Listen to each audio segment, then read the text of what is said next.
know what it is like in the far background, the like tiniest one, but there's another big four-master. Oh, there it is. Okay.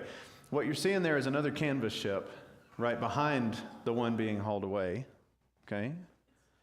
Yeah, Nancy. It's a painting of a ship being decommissioned. Yes. Okay.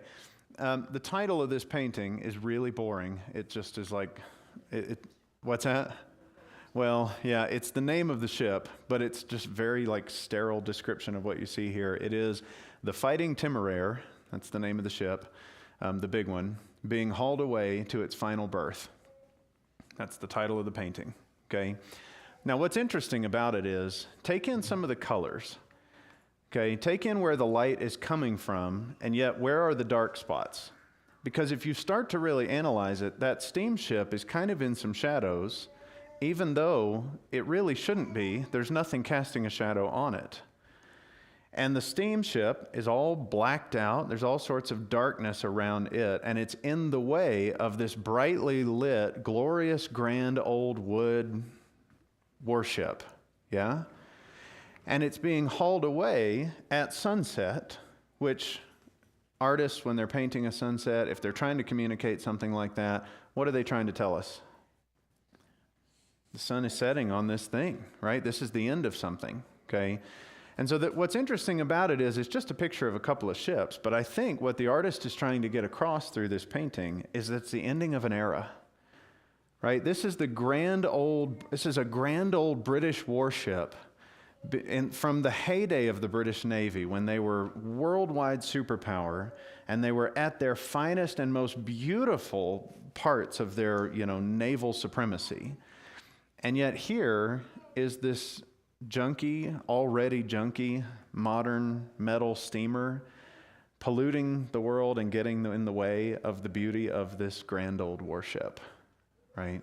So the quote about this that I've heard in a description of it is, the grand old warship being ignominiously hauled away for scrap. Because you've never heard of the Fighting Temeraire, have you? Ignominious means its name is disappearing, okay? And that's what's happening here. It's the ending of an era, okay? And really, in some senses, what this painting is communicating to us is the inevitability of time. That some things just have an ending. Even as grand and wonderful as they were, some things just come to an end. And that is a shame, and it's also just part of how this works, isn't it? It's kind of a beautiful representation of such a sad reality, isn't it? Just one little highlight from our world of a way that this grand concept can be seen so much in the way that our lives play out, okay? So I start with that because, hang on a minute, I got to reset a thing. But I start with that because I think it kind of fits what we're talking about. When we talk about the passing of time and especially the changing of our relationships and the entrance of grief into our lives, okay? It's just that some things have to come to an end, and that's not necessarily in anybody's control, and it is sad to see it happen, but it's also just a reality that we have to learn how to live with well. So my hope tonight is, as sad a reality as that presents, it does it in a beautiful kind of way. And my goal tonight is to remind us that, like, we've had 2 weeks of this class so far where we've talked about the sadness of this reality, but I want to remind us tonight that for Christians, there is a beauty to this because we don't mourn as people who have no hope. We mourn as people who do have hope. We mourn as people who have hope. See, both things, okay?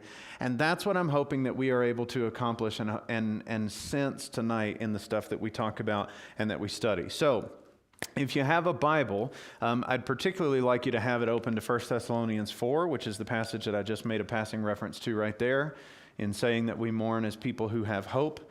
So 1 Thessalonians 4, you can open that and just kind of keep it handy. And then chapter 6 in the book is also kind of going to be a guide for us a little bit tonight.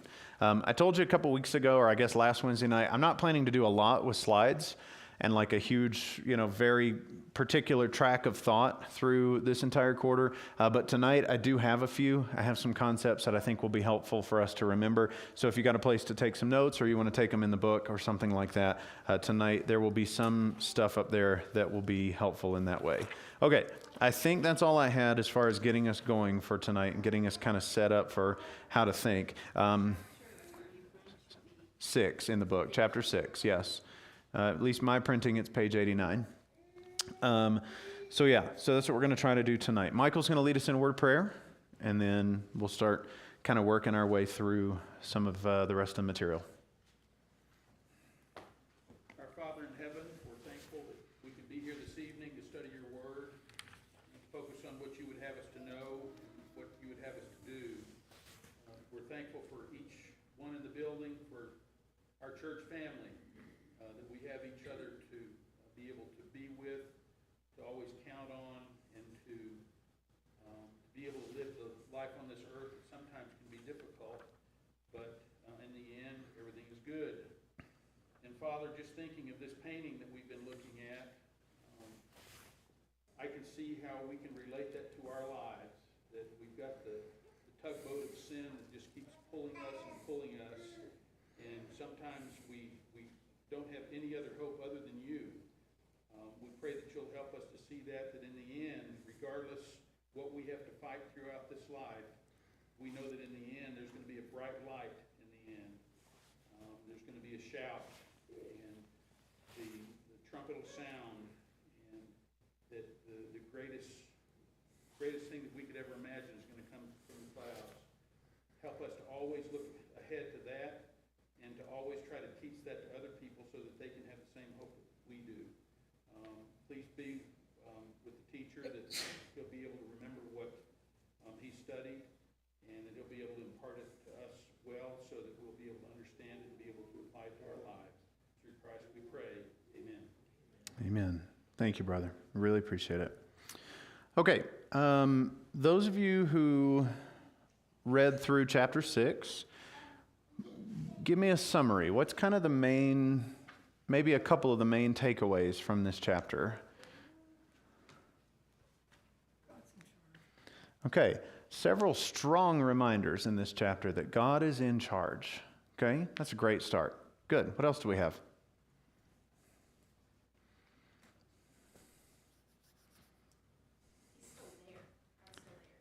Yeah, okay. That's a really interesting thing in this particular chapter. We're going to come back around to this in a couple of, in a few weeks in a sermon. I want to talk about the story of Elijah and the prophets of Baal, because can I tell you that I think that is one of the most important lessons from Elijah and the prophets of Baal?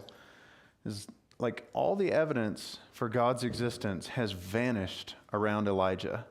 He feels completely alone. But God shows up and says, I never left. It doesn't really matter, Elijah, how you feel about me. I was here the whole time. God is still there. Huge lesson in this chapter. Okay? What else?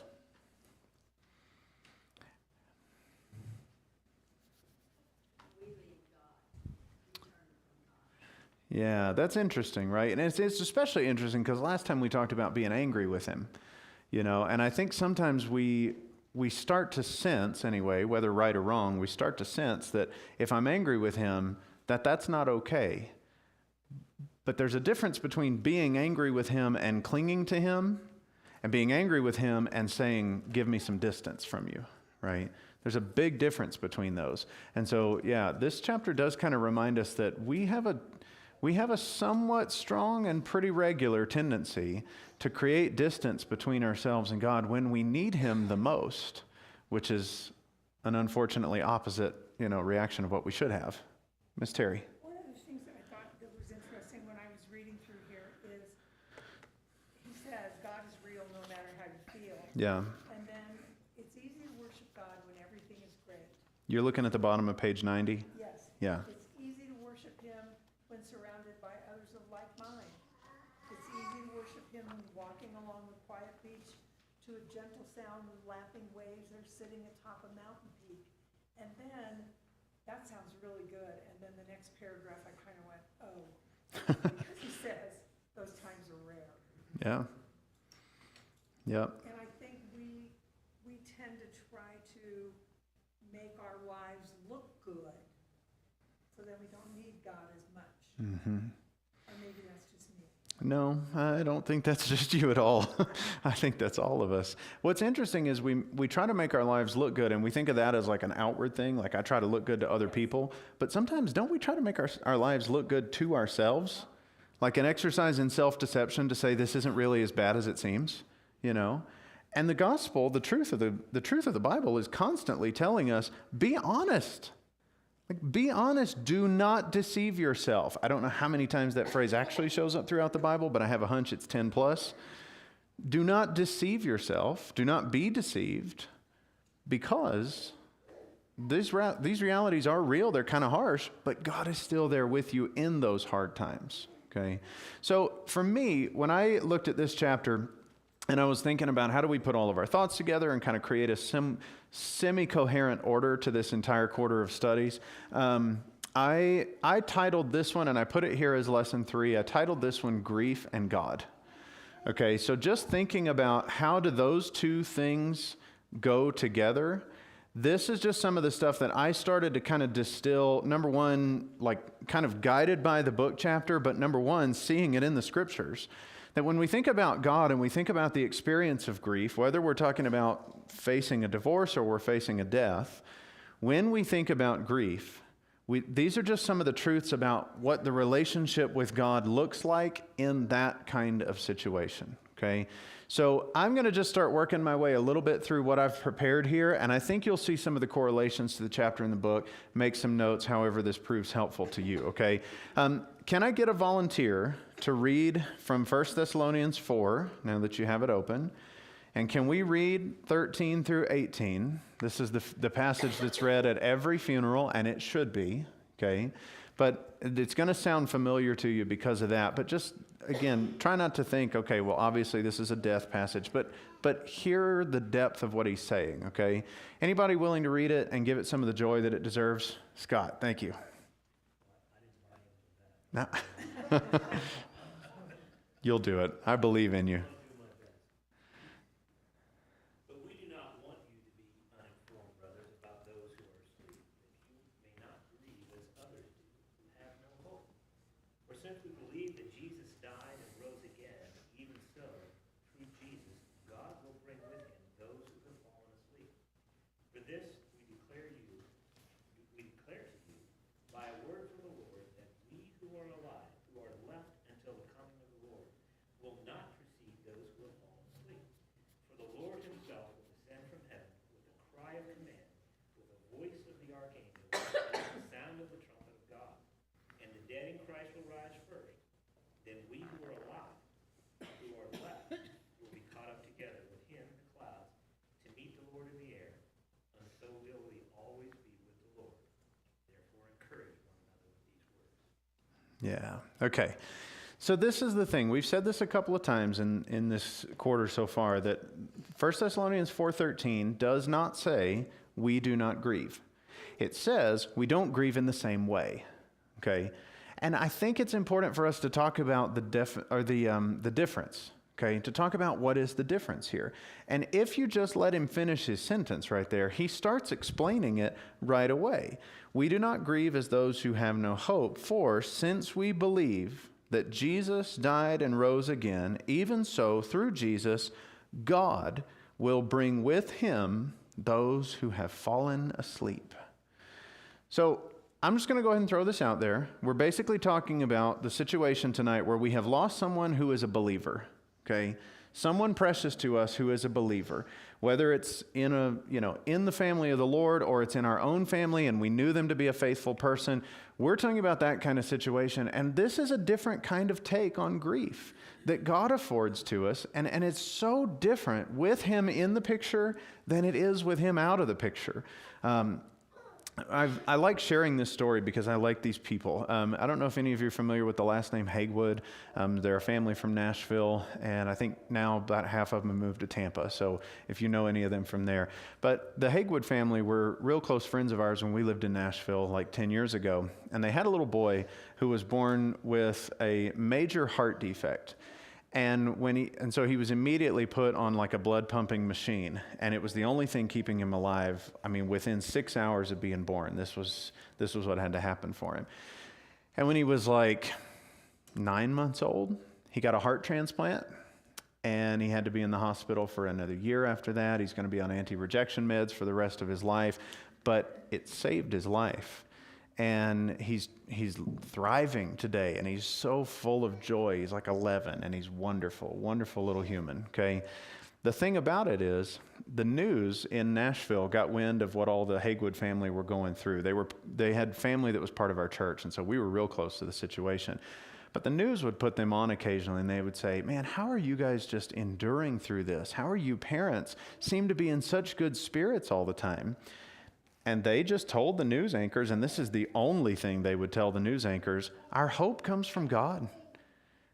We have a bigger belief in reality than what this life is showing us and the cards that it's dealing us right now. And so even if we lose Andrew, we believe that he'll be with God and God will be with him and with us.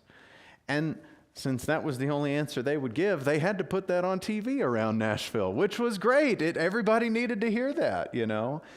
And so it's just one of those things where you look at people in a really tough life situation like that, and then you see them speak out of this worldview that says, yes, we're dealing with something hard, and yes, grief, we're especially dealing with grief that is incredibly hard, but we're handling it in a different way because God is real to us, and he's really truly with us, and that changes everything.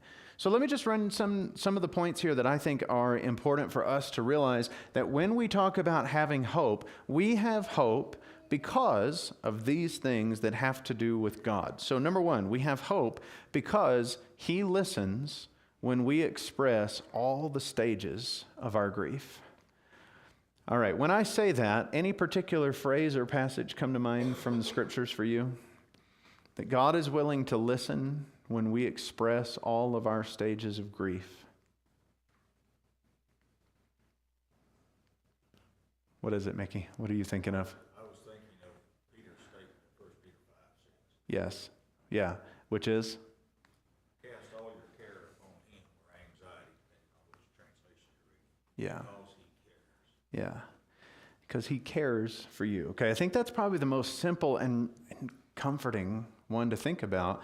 But just in case we needed proof that he really means that when he says it through Peter's pen, we have the lament psalms.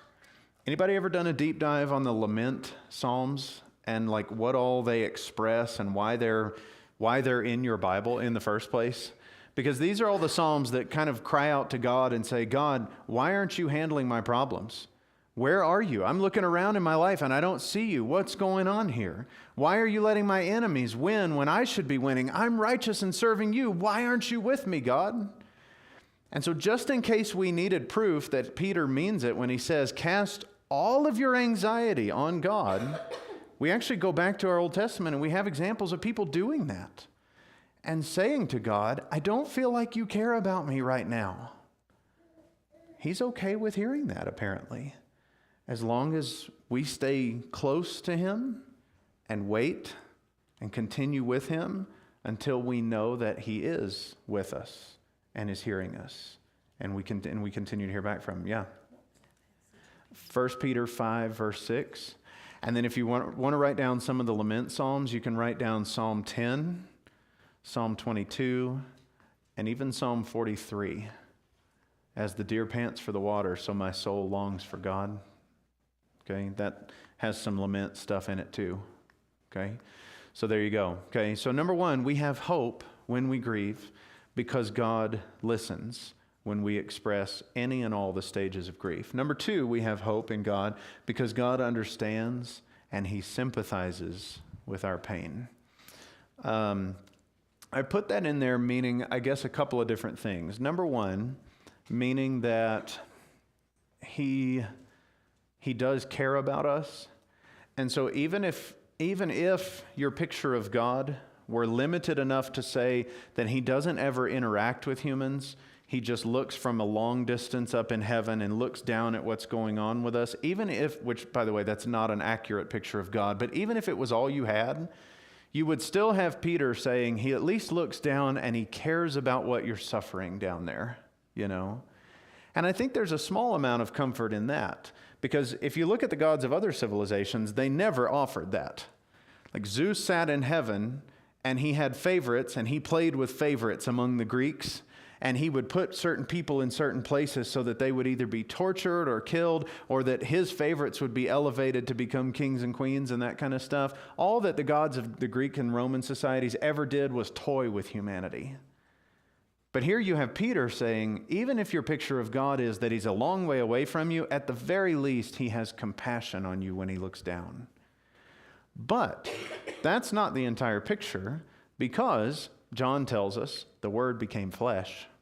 And so he doesn't just sit at a distance and look down at us. He came to be among us. And in his coming to be among us, he is willing to experience grief of all sorts. And it's happened all the way through his entire story with us. So let me just give you the examples. Here they are, okay? In Genesis 3, he had a relationship with mankind, and they ruined it. And he grieved for the lost connection between them. In Genesis 4, one of his creations murders another one of his creations, Cain and Abel. And he watches that happen, and he grieves because he is connected with these little dirt creatures that he made. That's us, okay? Genesis 6 through 9, the entirety of humanity is washed away. And it says God regretted that he had made man. Why did he regret it? Why didn't he just carelessly wipe them all out? Because he loves us. He wouldn't regret it if we didn't matter to him. You know what I mean? But it shows that we do. He grieves for that. Let's see. We talked about this one a handful of weeks ago. Ezekiel 16, the whole description of God's people as his bride that have been unfaithful to him, and his like mourning and his bitterness and his anger about having been left by his people. Let's see. Luke 20, verses 9 through 18 is the parable, if I remember correctly, it's the parable of the vine dressers, right? So there's the master owns a vineyard, and it comes time for the harvest, so he sends one of his servants to go and reap the harvest from his vineyard. And they beat the servant, and they throw him out of the vineyard, and he has to come crawling back to his master. So he sends another servant, same thing happens. He sends another one, on and on it goes, until finally he decides to send who?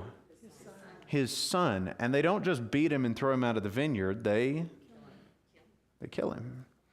So there's this constant process of God trying to show love and care to these people and compassion, and yet over and over again we riddle that story with violence.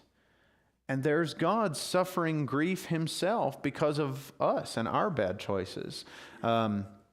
Anyway, there's just so many of these examples that we could look to, and especially John 11 right there, pointing out the one that Miss Linda brought up a couple Wednesday nights ago, where Jesus shows up to the funeral of his friend, and he weeps in grief over seeing his friend die, you know. And so all of that I'm just pointing out to say that we don't serve a God who is callous or who is distant from our emotional state and from the things that happen to us. We serve a God who from the very beginning has been connected with us and has loved us. And again, we kind of talked about this a little bit too, so I'm just kind of drawing connections and putting it all here together. But from the first lesson, we talked about this. Anybody remember, why is it that grief even happens? The Christian worldview explains this in a way that the evolutionary worldview just cannot explain. Why does grief exist? Because love exists. And so for God to love us and then to continually experience loss after loss after loss because of our terrible choices, grief exists for him the same way and probably in a more intense way than it does for us. you know.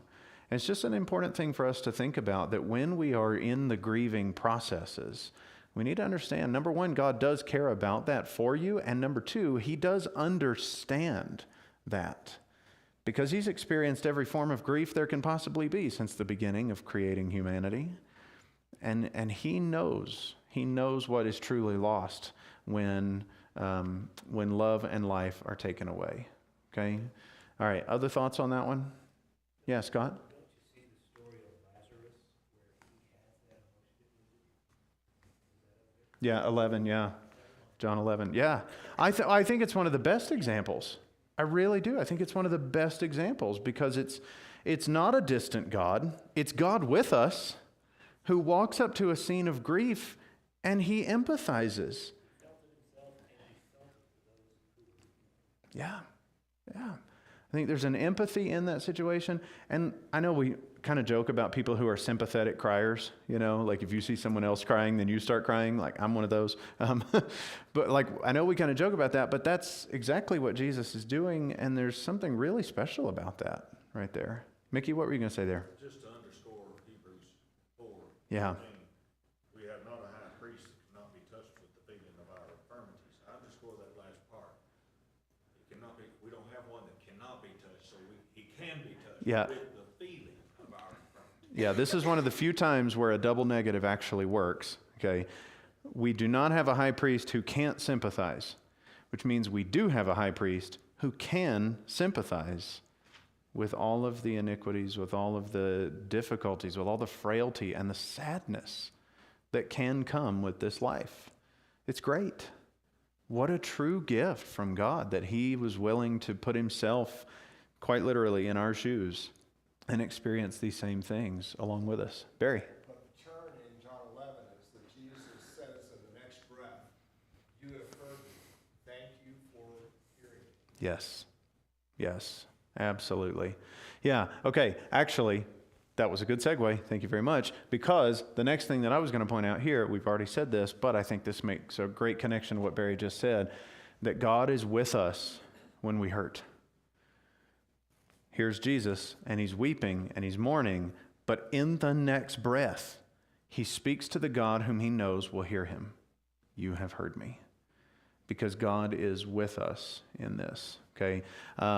If you want a passage you can write down right here, you can do Deuteronomy 3, verse 18, which is the one that is repeated in Hebrews later on. It says, "I will never leave you nor forsake you." 13:5, okay. And it's interesting because somebody will have to fact check me on this one. I think I'm right, but I'm willing to be humble enough to say I could be fact checked and found wrong, okay? But in Deuteronomy, when God spoke that, he was speaking it to the entire nation of people. I will never leave y'all nor forsake y'all, okay? But if memory serves me correctly, in Hebrews, it's singular, where he says, I will never leave you or forsake you. And that's different, you know. But the apostles felt that sentiment, whoever wrote Hebrews, felt that sentiment was strong enough from Deuteronomy, and the Spirit gave him permission to quote it with the change of, to say that as an encouragement for all of us, that when we hurt, God is still with us, which is great. It's just kind of the best news, that he stays with us especially through the difficult and painful times, okay? Now, in doing that, he also continues to speak comforting words, comforting truth for us again and again and again. Have a friend from work here in town, real good friend of mine, that I was out of town several months ago, and I got a text from him. He knew I was out of town, and I got a text from him, and so I saw his name, and I was like, well, this is for sure going to be work, and I'm just going to ignore it. But my phone showed me just enough of the text that I was able to realize this was not work-related. This was him saying, hey, listen, my family and I are sitting around my grandmother's deathbed, and she's about to go to her reward. Do you have any, and this was his question, do you have any Bible verses that could help us in this time? It was great. It was a great opportunity to be a witness of that, and I love that, like, this is not a guy, I'm just going to be honest, this is not a guy who knows his Bible well, okay? But he knows that God has spoken words that will comfort those who are afflicted. And so he reached out to somebody who does know the Bible well to find out where those words are because they're there. And this is, I know we tend to ridicule people that kind of turn the Bible into chicken soup for the soul, okay? And I get that. But there's a bit of chicken soup for the soul in the Bible too, you know? It's not that that's always a bad idea. There is comforting truth from God to be found in this book. So let me just give you some passages that you can write down just to keep in mind for this.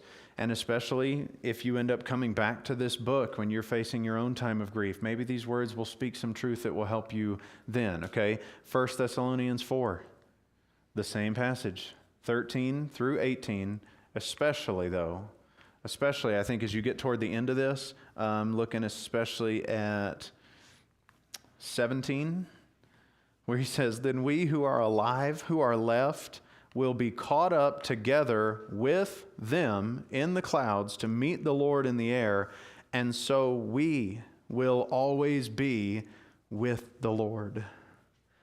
Now again, I'm talking about the specific situation where we're talking about a believer who has passed away, and we've lost someone that was close to us who was faithful to Christ. You want some comforting words? Think about the reuniting that's being described right there between the believers. But then especially think about what makes that reuniting so special. And it is that we will always be with the Lord. Comfort one another with these words. You know, that's just a really incredibly important passage, okay? Romans chapter 5 and verse 5 is another one you can write down. Romans 5, verse 5. It's kind of breaking into the middle of a sentence, so I hope you can be forgiving there. But it says, "And hope does not put us to shame, because God's love has been poured out into our hearts through the Holy Spirit who has been given to us." That kind of hope is just one of those things that doesn't fail us in the end. When we talk about biblical hope, we're talking about an assurance. We're not talking about crossing your fingers and squinting real hard and just hoping something good happens here, okay? We're talking about a promise that we truly know God will fulfill. That's a different kind of thing. We're talking about an assurance that does not disappoint. Also throw in there in your list, Psalm 23. "The Lord is my shepherd, I shall not want. Yea, though I walk through the valley of the shadow of death, I will fear no evil, for you are with me." Yeah, it's good, right? And then let me give one more. I'll come right back to you. And then one more, and that was the same one that Mickey mentioned just a minute ago, 1 Peter chapter 5 and verse 6.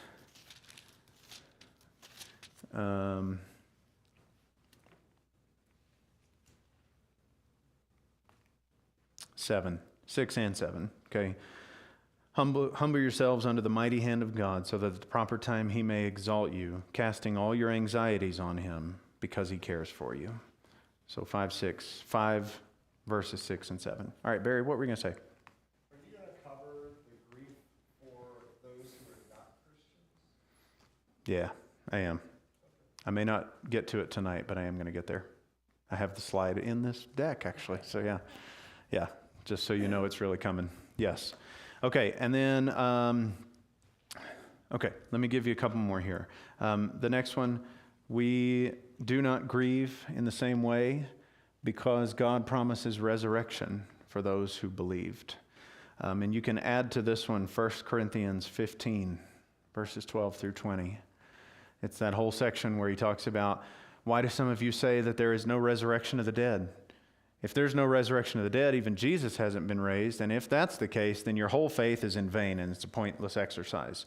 But since Christ did rise from the dead, so will your loved ones who died with their faith in him.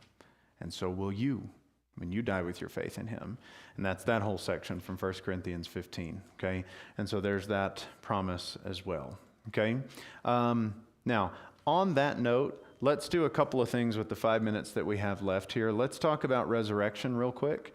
And let's just talk a little bit for some clarity, because I think maybe a clearer picture helps us to have even more hope in resurrection, about these two questions. What form do the dead saints have? And I guess really what I'm asking there is, like, where are they now? What's their reality like right now? Those who have already passed, okay?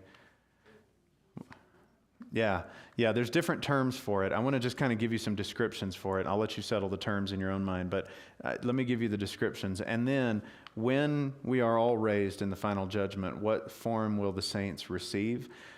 This may not answer all of your questions, but I hope it helps to answer some of them and to give some comfort here. So the first one, basically, again, where are the saints now and what is their existence like? The first one, the answers come from two places in particular, Luke 16 and Revelation 6. Okay, Luke 16 is where Jesus talks about the rich man and Lazarus, right? And they both pass away, and the place where Lazarus is described as Abraham's bosom, like close with the faithful man Abraham. You think about bosom, you're thinking about chest right here. It's like you're like that close to Abraham that is basically in an embrace with Abraham. I mean, how good is that? When you think about faithful people, there's nobody else that you would think of that would be one of God's children welcomed home to him.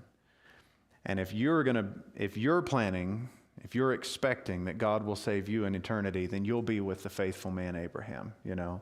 And then the other one, Revelation 6, there's this interesting passage where he talks about the souls that are under the altar, and they are waiting until the blood, that those who are martyred, who were killed for their faith, they're waiting until God avenges their blood on the earth. So basically waiting until God has decided that everything is done and everybody faces judgment. And they ask God in that case, how long until you have avenged our blood and until you bring us all the way home to you? And he says, wait a little longer. But wait, and I will do it. You know what I mean? And so there is this interesting thing that I think that's what's being talked about in the Bible. There are some who disagree with me about that, but I think that's what we're seeing there, is there is this kind of waiting period. But in the waiting period, the decision has already been made based on who our faith was in during life, and not in ourselves, it was in him, you know. The decision has already been made as to where we are, and the comfort that God is going to give us has already begun. It's not fulfilled, it's not complete, but it's begun. And I think that's a pretty special thing and a pretty hopeful thing to think about as well, okay? Now, second question. Go ahead. Here's the second question, so you can write it down. Just what'd you have, though? So those who die, dead saints, are waiting the final judgment. I got that. Mm-hmm. And I agree with that. But what I'm not clear about is the level of consciousness Yeah. those people have. Do they, now I know with Lazarus and the rich,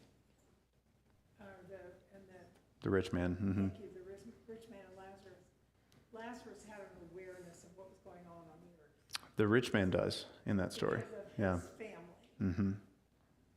But I'm not clear about, especially in Revelation 6. Yeah. It doesn't seem that the saints who are already gone into glory, into God's care, into their reward. Let me say it the way Jesus says it in the Sermon on the Mount. It doesn't seem that the saints who are already gone into their reward are fully conscious of what's going on with everybody that they know in the world. It just doesn't seem that way. But they have a general sense of the way the world is going, enough that they can continue to ask God, how long? Because I can tell you haven't finished the process down there yet. How long until you do?